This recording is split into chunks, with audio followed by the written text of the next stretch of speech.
Please listen carefully. Hello, universe. Welcome to the Optimist Daily Update. I'm Arielle Tiengo. And I'm Summers McKay. We are part of the team behind the Optimist Daily, making solutions the news, and bring you reader funded solutions news every day in order to change the tenor of news, media, social media, and the direction of your day to get us all focused on solutions. 7 days a week, we publish positive news stories written by award-winning journalists and delivered online to your inbox and through our social channels. And also, we are sharing these solutions in a commute-worthy, walk-worthy, home office-worthy, listen in the morning or late at night, depending on where you are in the world-worthy podcast. Today is Tuesday, the 9th of November, 2021. Hello, Arielle. How are you today? Good, thank you. How are you, Summers? I'm well. I think it's kind of fun that I'm starting my day and you're ending yours, right? That's the multi-location nature of the Optimist Daily. Just to remind everybody where you are, and is it dark outside? It's definitely dark here now, and I am based in Amsterdam in the Netherlands. Yes. So we just joined you guys this past weekend on the whole daylight savings shenanigan. Now, you guys, I guess you went a week before, right? Amsterdam and the Netherlands went a week before the United States. Yeah, right? That's correct. So what are you doing personally? Because you helmed from the tropics before you made your way up to Amsterdam. So I imagine this kind of weighs on you, right? What are you doing to stay positive when it's so dark outside so early? Well, it's definitely been a bit of an adjustment. I'm not going to lie, I do miss my 5 a.m. morning beach walks, but I'm just trying to reach back into my Canadian roots and remember what winter was like there. And as long as really the key is to get up early for me. I just need to get up early, get my day started, and I'm pretty much good to go after that. It doesn't weigh too much on me if it's dark, like at 5 in the afternoon. But if I were to stay in bed a bit longer, then my whole day is shot. Right. Like missing that daylight, using the daylight that's available instead of sleeping through it. I have to absorb it all. Yes, going to bed early. Now, there is a story today actually on the Optimist Daily about how to beat the winter blues. We're not going to cover that, but anyone who is wrestling with that, there are solutions available. It's something that I think is important to note, right? The seasonal, I forget the actual description, but basically like SADs. SAD, like the winter SADs are like a real thing, and daylight savings and the adjusting to and from, and I don't even know exactly. I think we're off daylight savings and then we go back on in the spring. Anyway, it's a deal. It's something that we should, people should care for themselves and care for each other. I will say that, like you, it's funny. It's so lovely to get up early in the morning, and Brennan got up super early, right? Because she still has no idea what daylight savings are. Yeah. But we had like a whole 2 hours this morning to just play. And her dad happens to be in town. He travels a lot for work, but he's in town. So she and he sat in bed and watched, 2 entire episodes of Super Readers, which is her new favorite show. They're superheroes who can read, and they have the power to change the world because they can read, which I couldn't love more. Right. But it ended up being like a really fun morning. And so I don't know. It's nice to stretch out the morning. Yeah. Well, speaking of stretching out the morning, I'm going to be terrible at this transition, but I'll just go ahead and let you tell us what story you want to talk about today on the Optimist Daily. Okay, so my headline reads, 7 reasons cooking at home gives you a mental health boost. And honestly, I picked this article because I'm not much of a cook. I try to avoid it as much as possible, but reading this kind of inspired me, so maybe I will be making a mess in the kitchen at some point. It was funny, though. Just a few minutes ago in the pre-check, you're like, no, I don't cook. You're anything involved in heat. What can you do? I can make guacamole. Anything that needs assembling, so no heat, but just chopping things up and then throwing it together. I'm the master at that. So if you need a sandwich or guacamole or even maybe like a crab salad, I'm your gal. But heat, pans, ovens, I don't know, it just gives me anxiety. But apparently cooking actually relieves your anxiety, so maybe You should maybe I should try it out. saute So something and see how you feel. yeah, I know. I'm gonna try and be convinced here because honestly, I'm almost 30. I should be able to cook by now. So the article says that professionals like therapists and stuff, they would actually refer to the act of cooking at home as a way to boost your mental health as therapeutic cooking, culinary therapy, and culinary mindfulness. Julie Ohana, she's the founder of Culinary Art Therapy, says that cooking at home or other places are good for your mental health because cooking is an act of patience, mindfulness, an outlet for creative expression, a means of communication, and helps to raise one's self esteem as the cook can feel good about doing something positive for their family, themselves, or loved ones. So, even though it shouldn't really be considered a full replacement for therapy, cooking at home offers science backed mental health benefits that will help you feel happier. So, these mental health benefits are as follows. You can get a feeling of accomplishment because you for yourself and you achieve it by following it through and then rewarding yourself with a delicious meal if you're lucky, I suppose. Uh, and practicing achieving these goals is a good way of combating procrastination, something I personally struggle with, and raising your self esteem. Interesting. Yeah, I know. So maybe I should get cooking Mm-hmm. and raise my self esteem. It also is a way to create because cooking is an art. So if you're doing things that make you flex your creative skills, such as writing, singing, and cooking, you will lead a happier life overall. It also helps you practice patience. That's definitely something that our culture now is maybe struggling with a bit with the whole Right. instant gratification things going on. But cooking at home puts you in a setting where you have to be patient enough to go through the steps of mincing garlic or chopping an onion or waiting for the oven to preheat and things like that. So Um, I pro tip on my way home from picking my daughter up from school, I have my older daughter turn on the oven. However, I like this story because, you talked about instant gratification and patience. And for me, I have gotten in the habit. I have lots of different people that I have to cook for, right? I've got a vegetarian in the house and I've got a toddler. And I recently have been using a chef delivery service and having like pre-made, but custom pre-made food delivered. It's called ooh, Cook Unity.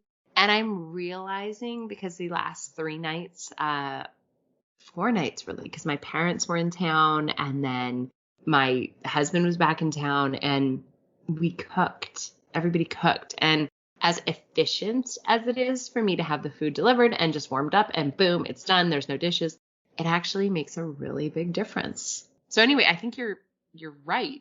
What are the other benefits? well, actually, it's just what you mentioned.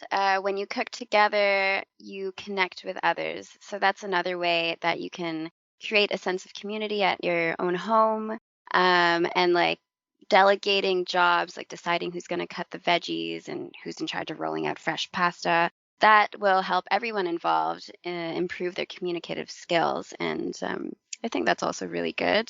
It Mhm. will not only improve your relationships with other people, but it will improve your relationship with food. So, Dr. Susan Moore from the American Dietetic Association says that children whose parents allowed them to take part in cooking meals at home were more likely to think positively about healthy food. If you cook at home, you're probably more healthy than those who often eat out or get takeout.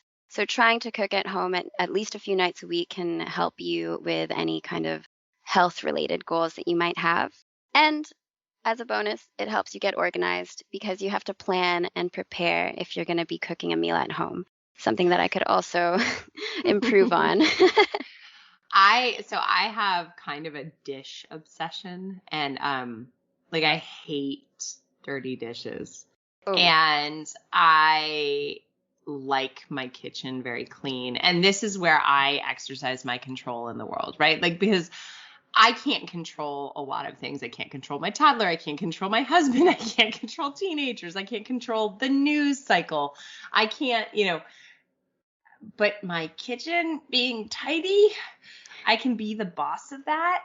But I'm hearing you tell me that I need to like loosen the reins and let people get creative, and like it doesn't have to be like a model home kitchen all the time. Yeah, I guess not, but now that you mention it, I also really like a clean kitchen. I'm not Yeah. normally the one in there making the mess, but I Yeah. feel like because I don't cook, that's my contribution. Is getting it tidy. Yeah. Yeah, exactly.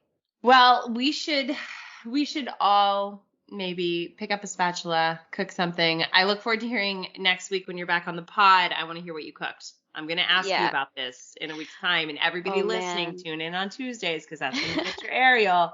So cook something between now and then. Okay, I'll try. All right. My headline, we're gonna dive from lifestyle into science solutions for my headline today. My headline reads, this simple blood test can quickly identify 50 types of cancer. Now, we shared news recently about an AI-supported blood test that can detect many types of cancer, but another iteration is available from a California-based company called Grail. The company's new test, called Gallery, is a cancer detection system that can pinpoint 50 types of cancer, including difficult to detect and aggressive types such as pancreatic, ovarian, and esophageal.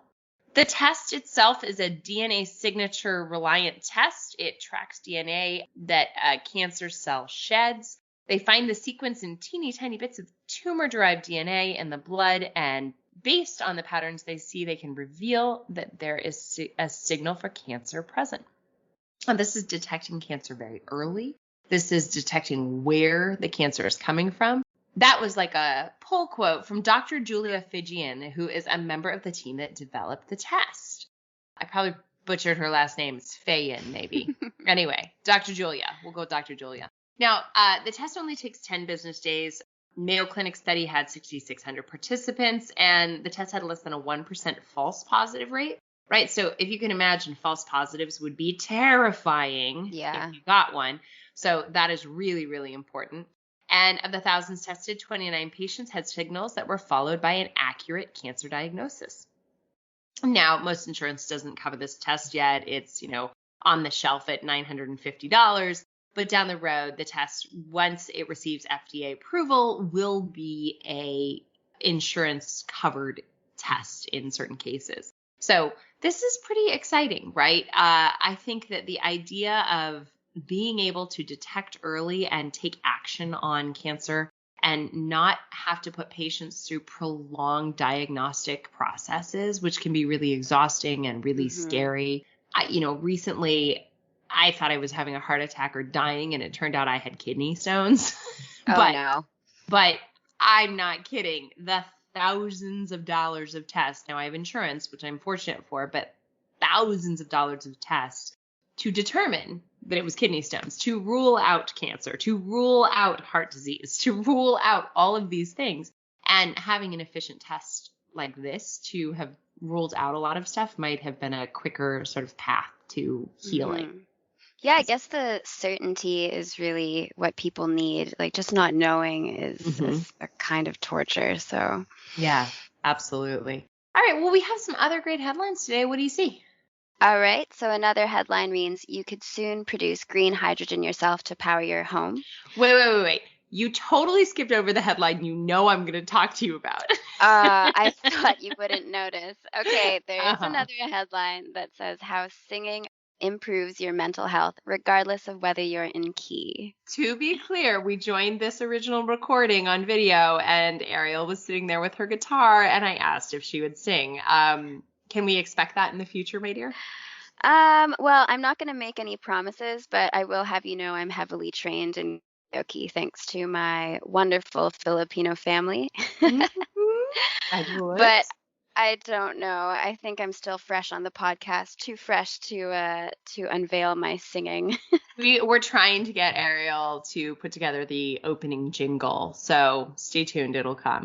All Yeah, right, nice eventually. try, trying to skip that headline. What else is on here? Another headline reads, Meet the woman on a mission to diversify the world of skateboarding. Spain expands IVF access to single women and LGBTQ individuals. What else is on All Summers? right. What Norwegians can teach us about beating the winter blues. We referenced that one a little bit earlier. New study helps rocket us towards inclusive space travel. If you guys remember last week, we were talking about inclusive air travel for those in wheelchairs. Inclusive space travel is the next step. Machine vision software unlocks the secret of spider web weaving. I love that. It's spider season around here, so that's it. And don't toss that out, why we should all be eating beet stems. Oh, maybe, Arielle, you need to cook something with beet stems. And yeah, maybe that will be my challenge. Yeah, that'll be your challenge. Like, knock it out of the park, lady. Hey, everybody, thank you so much for listening to today's Optimist Daily Update. It's so fun to have Arielle on here for the conversation. And Arielle, Amelia, Kristy, and I promise to continue to share positive, solution-based stories with ideas on how you can participate in this changing world and ensure it is changed for the good. We will cover those nasty current events with accuracy and show you through legitimate sources the information that you need most to chart new paths and positive solution-focused paths for all of us. As always, guys, we love our emissaries. Thank you so much for everybody who contributes as little as $5 a month to keep our journalists writing and to keep our optimism machine on a path to world elevation. That's our plan here. We'll keep doing it. We'll see you tomorrow. Thank you for having me on the pod, and you'll see me next Tuesday, but Kristy and Summers will be back tomorrow with more solutions. Bye.